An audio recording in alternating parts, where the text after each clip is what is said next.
Hey all you Slashaholics, welcome to Slash Sisters. I am Slash Sister Jen. And I am Slash Sister Hallie. We want to welcome you back to your favorite channel for horror movie reviews by true horror movie fans. That's us!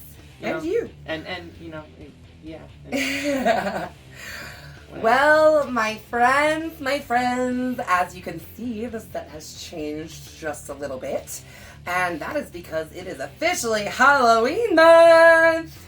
Get your spooky on. Yeah, baby! That's right, everyone. We have a treat for you, not so much for me. This wonderful spooky season, the entire month of October, we are going to be covering the rest of the Halloween franchise. Yeah!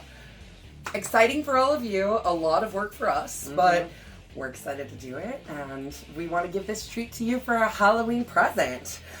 We will be covering everything except for, as we said in our last video, the Rob Zombie video, or the Rob Zombie ones, which we will get to eventually, I promise. We just don't have time for it this month, and since we needed to take a couple out, those ones seemed like the ones to be able to take out easily. So yeah. Yeah. So it just makes extra videos for us to do on the back end, but you know, you'll have a treat. Yeah. And hopefully you enjoy it. I hope so. So with all that said, let's go ahead and jump right back into this franchise. And since we skipped ahead last year and talked about Season of the Witch already, we are jumping back in with Halloween 2. Dos Vidania. Yeah. In Mexico, that's two Vidanias. Yes. Let's see if there's life in the shadows. Let the knife leave its mark. Where the certainty of safety feels like stabbing in the dark. So we start our story right back where we left off at the end of the first film on the night of Halloween, 1978. You think that they got this idea from Friday the 13th? Recapping.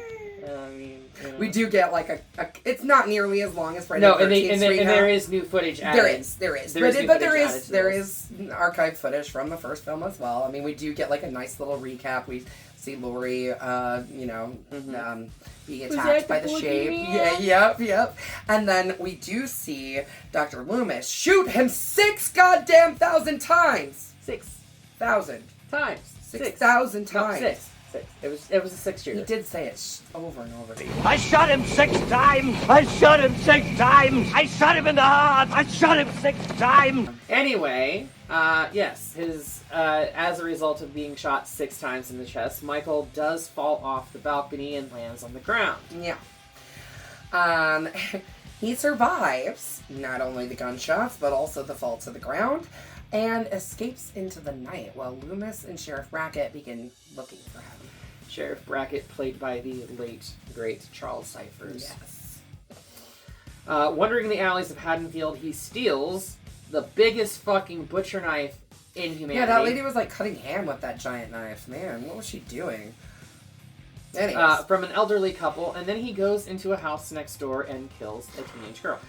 Side note, the phone conversation that the teenage girl is having, the other girl on the other line is Nancy Loomis.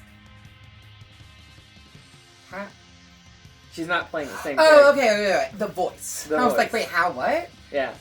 She's dead. She's not playing Annie. Yeah, okay. She's so she's just playing the voice. Right, Got she's it. just playing the voice of it. But I thought that was I mean, she was already on set for her one little cameo when they pull the sheet down when they show her dead body, too. Right. Might as well use her voice, right? Right. I mean, she's in the credits. Yep. Meanwhile, Laurie, who narrowly avoided being killed that night, is taken to Haddonfield Memorial Hospital. Loomis sees a person wearing a similar costume, although the hair is blonde. Yes. Which results in a teen being hit by a police car, no less. And there's an explosion, fire ensues, and Yeah, I don't know how that explosion could have happened, like, logically, but that's fine. It's movie magic. And it is what it is. You know.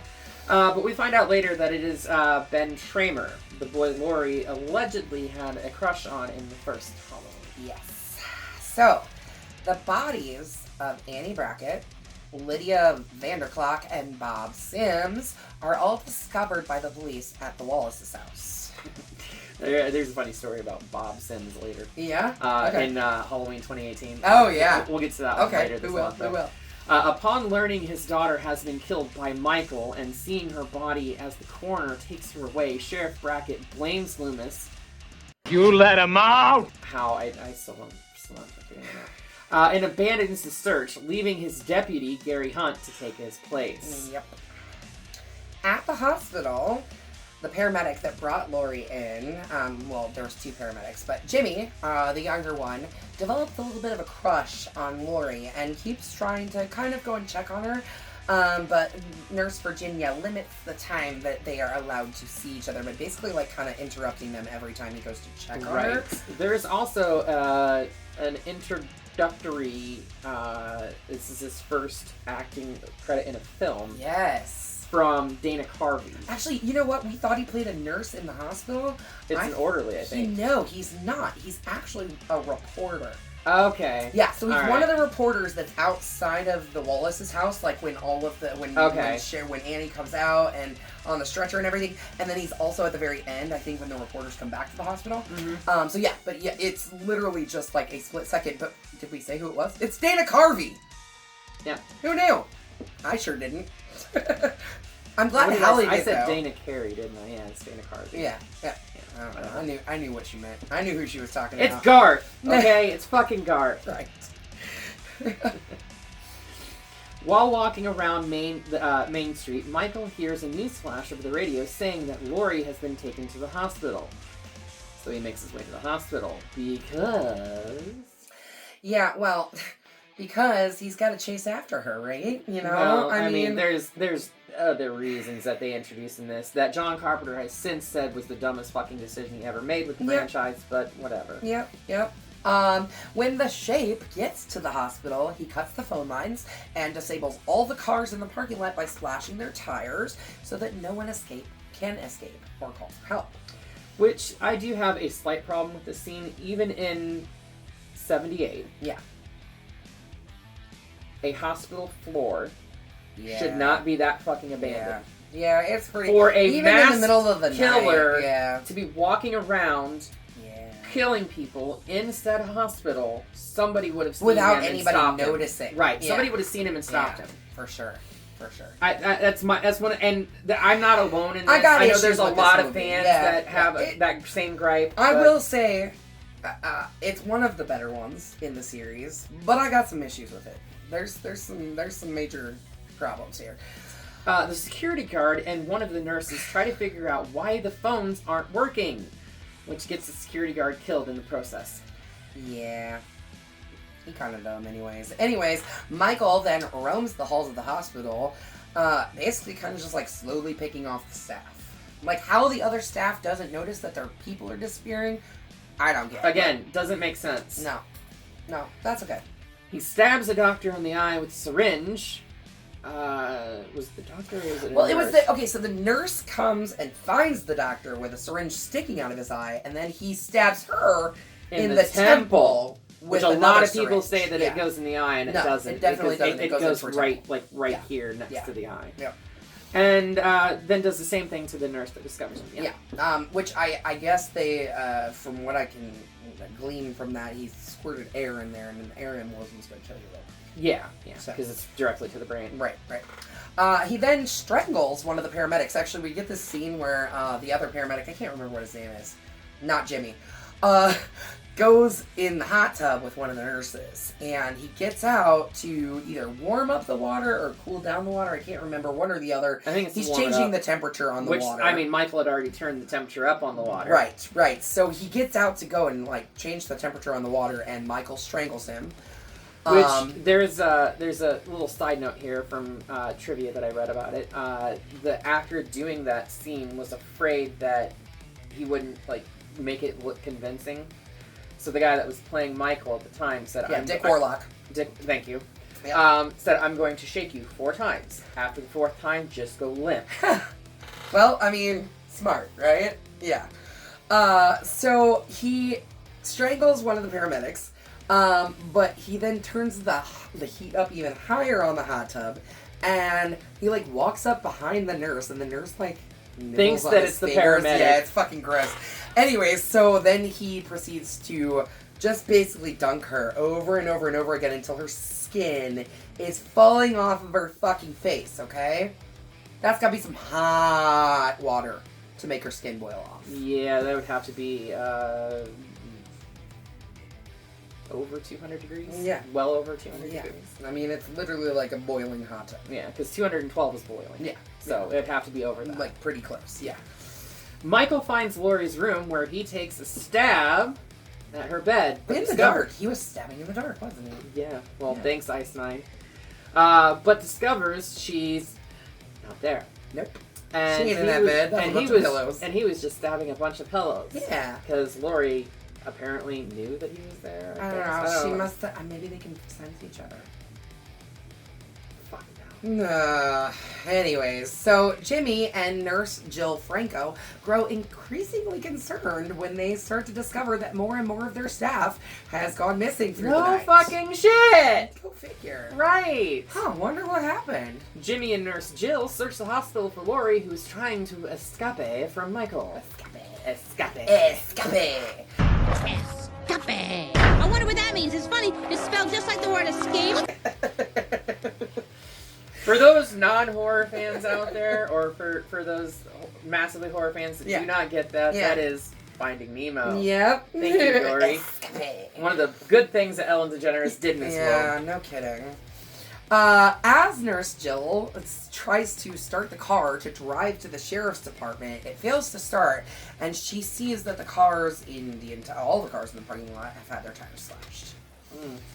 That's what Michael needed that butcher knife for. Yeah, apparently. After finding Mrs. Alves dead, Yeah, she's one of the nurses. strapped to a gurney with an empty IV needle in her arm, draining her of all her blood. Yeah, that happened. Yeah, Jimmy- all over the floor, guys. All over. Jimmy And it's turned- red. Right. It's like paint red. Well, this is before they I know. knew the right formula for it. Right, yeah. Jimmy turns to run to go for help, but slips in a pool of blood. The actor that did that stunt literally did that stunt. Oh, wow. It was not a stunt double. Did he that get a did that. concussion? No. Okay, well, no. that's He did it. He did it right. Yeah. Because the character himself gets a concussion. Well, he knocks himself unconscious, giving himself a concussion. Yeah. Yes. Slightly concussed. Yeah. Meanwhile, the police are informed that Michael broke into a local elementary school earlier. Samhain, the festival of Samhain. So Loomis rides along with them to the school. His colleague, Marion Chambers, who was the nurse driving the car in the first film. Literally, okay, this scene is so funny. Because he's like, oh, I didn't recognize you. You were literally with her earlier that night. Oh, I didn't recognize you.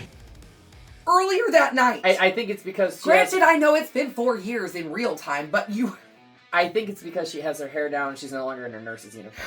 Either way, Because it's she was like, wearing oh, I normal didn't clothes. recognize you. And Really? that fucking turtleneck she has on. That fucking Yeah, it's cabled bad. It's turtleneck. bad. It looks like do you remember the old Star Trek movies? Yeah. Yeah. You remember the turtlenecks that they had underneath their uniforms? Yeah. That's exactly the Yep. same thing. I bet you it is. Anyway, his colleague, Marion Chambers, arrives to escort him back to Smith's Groves on the governor's orders and under the enforcement of the U.S. Marshal. Yep. But not before dropping a huge exposition. Exposition bomb? Yes. Let's hear about it. That girl, that Strode girl, that's Michael Myers' sister. To which Dr. Loomis promptly replies, "Why wasn't I informed of this?" Yeah. She was put up for adoption after Michael killed his sister and their parents. So, Wait, she was a wait. baby. He killed their parents? Because they were the ones that stopped it. No. Okay, so how did his parents die? I believe that they died in like a house fire, I think. Really? Either that or a car crash. Interesting. Yeah. And that's why Laurie was put up for yes. adoption. So Laurie was put up for adoption after the death of her parents and after he killed his sister. Right, because Yeah. Laurie hadn't been born yet when Michael got arrested. Okay. That makes sense. Yeah. Michael didn't kill him though. Yeah. I know that part. Yes. I will. Right here is how they actually. But yes, so she, the records were sealed in order to protect Laurie. Right, but as Dr. Loomis pointed out, he should have had access to him, even As even his with him. doctor, yeah. Right, he should have had access to him. Yeah. Realizing that Micheal is after Laurie, and being told she was brought to Haddonfield Memorial Hospital, Loomis forces the marshal at gunpoint. First, he fires a warning shot, blows out the window. What is it you fellas usually do? Fire a warning shot, right? And then forces the marshal to drive back to Haddonfield Hospital. Yeah. Why he fucking listened to him, I'm just beyond me, because you're a fucking U.S. Marshal. You are the one that's in charge here, citizen. okay? Yeah. You have a citizen With a gun. that just discharged his weapon in your presence. Yeah. I mean, at bare minimum, that should have been An arrest. Perceived as hostility towards a law enforcement official. Absolutely. So at bare minimum, he should have been arrested. Yeah. But no, he doesn't. Because at the end of this, we'll get there. So, yeah, Jill, the nurse Jill, finally finds Laurie. Only to be killed. Micheal walks up behind her and stabs her in the back with a scalpel. And then, excuse me, I just burped. I heard that travel all the way up. Did y'all hear it? Anyways, so he lifts her up with the scalpel.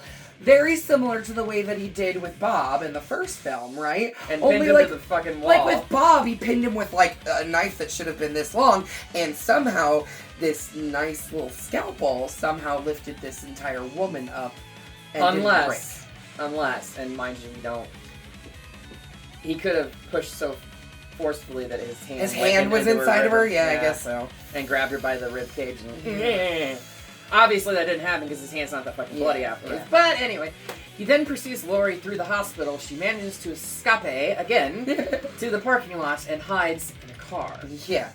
That very same car, Jimmy, who has now regained consciousness after knocking himself out from slipping on the blood, soon arrives and gets into that exact car where Laurie is at and tries to start and drive the car, but passes out again, laying his head onto the horn. Which obviously attracts Michael's attention. Right. Loomis, Marion, and the marshal reach the hospital just in time to save Laurie. Loomis shoots Micheal until he falls down, dead. I shot him 5,000 times! Anyways, while Marion calls the police on the marshal's radio, the marshal the marshal is so stupid. Come on. The marshal is dumb enough to go over and check and see if Micheal has a pulse, even though Loomis is like, get the fuck away from him! What is wrong with you? Stay away!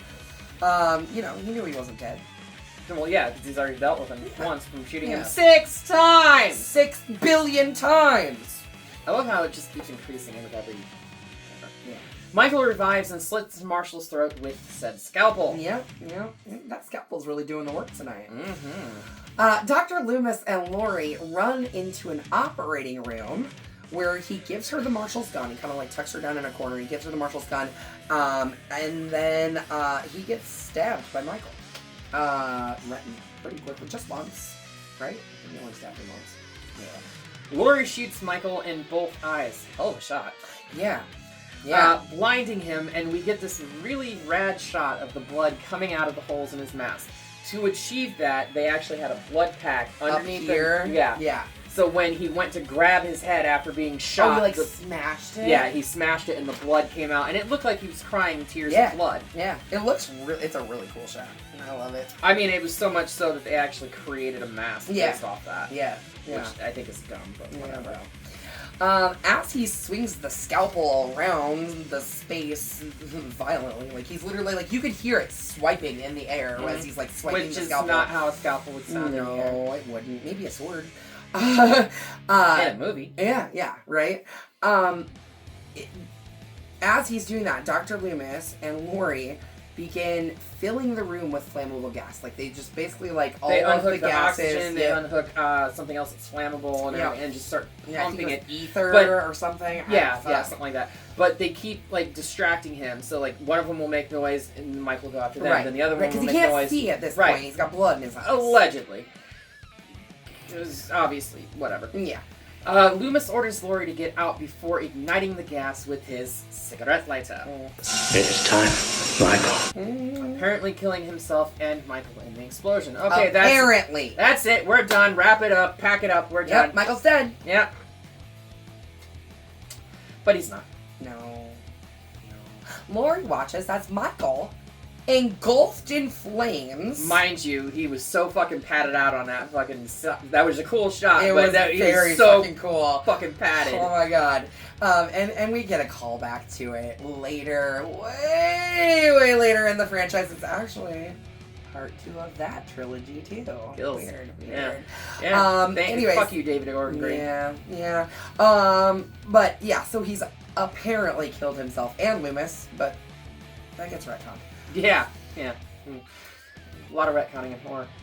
Especially in this series. Which, if you haven't or you don't know, we are going to be doing a podcast with fellow slashaholic Brian Emmerich. Brian. On convoluted timelines in horror movie franchises. So be looking out for that. That's coming up very, very soon. Yeah, and probably in the next week or 2 weeks, I think.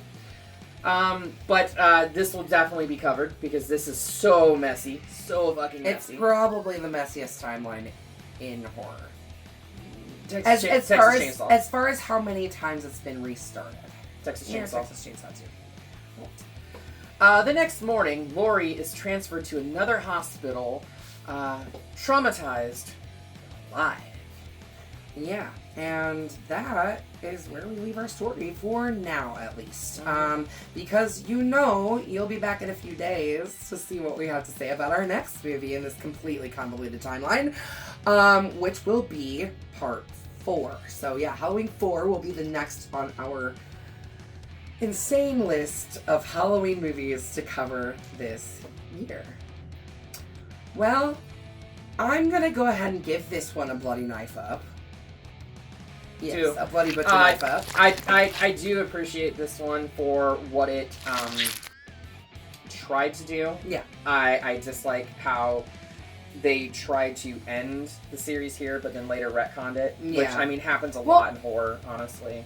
I mean, let's be very honest here. John Carpenter didn't even really want to do the second one. No.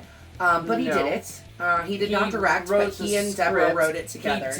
He did direct some scenes. Yeah, he directed some specific scenes for Halloween to be shown on TV because it did not hit the time frame mark for the 2-hour movie slot on network television. So he had to film additional scenes that were added to the original, plus additional scenes for this on the back end. But neither here nor there. Yeah. He was not the actual director of this film. Yeah, he was not the main director of the film. No.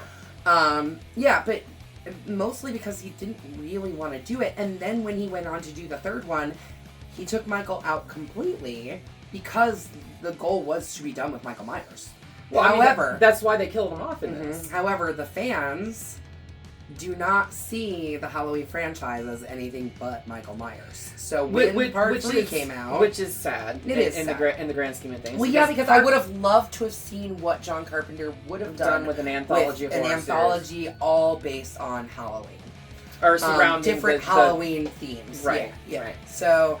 I would have really loved to see that. I think that John Carpenter has done some really cool, interesting anthology stuff too. Body Bags is fucking amazing. Body Bags was initially supposed to be a show on Showtime, I think. Yeah, I think so. It started off and they got through 3 episodes and they decided to pull the plug on it, but they still produced it and put it out as an anthology. And mind you, it features the likes of Wes Craven, I believe Stephen King is in it, George A. Romero's in it, there's a lot. Toby Hooper's in it. Yep. You know, and mind you, they're not like, they're like directing. But also like Stacy Keach and Mark Hamill, and there's a lot of big names in that movie. John Carpenter literally plays the main character in it. Yeah, pretty much the main character. He's the storyteller of the whole movie. Which, if you haven't seen it, that's for another day, you guys. That's for another day. We will cover that for sure because we love John Carpenter on this channel. But as Jenny said, yes, in a few days' time we will be covering Halloween 4, The Return of Michael Myers. And notice how the mask looks very similar to the one from 1. there's a story behind that, and we'll get into that. We sure will. There's a lot of stories behind the masks of this franchise. Primarily with two. Yes. The mask was set underneath Deborah Hill's bed for like the 4 years in between. She was a heavy smoker, so it So got very yellow. They got very yellowed. They had to repaint the mask, and they thought that Halloween 2 was going to be the end of the franchise, so they let Dick Warlock keep the coveralls, the mask, and everything, the knife. pretty much the entire costume. Yeah. And lo and behold, they weren't done with Michael. Yeah, and then they could never get the mask right again. Until 2018. Yeah, that's true.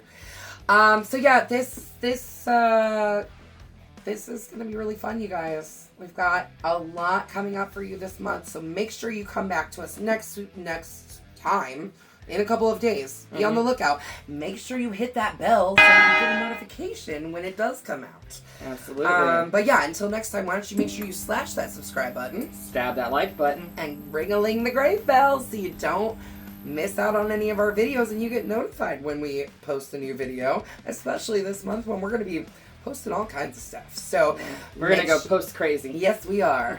But until next time, we will see you all in the afterlife.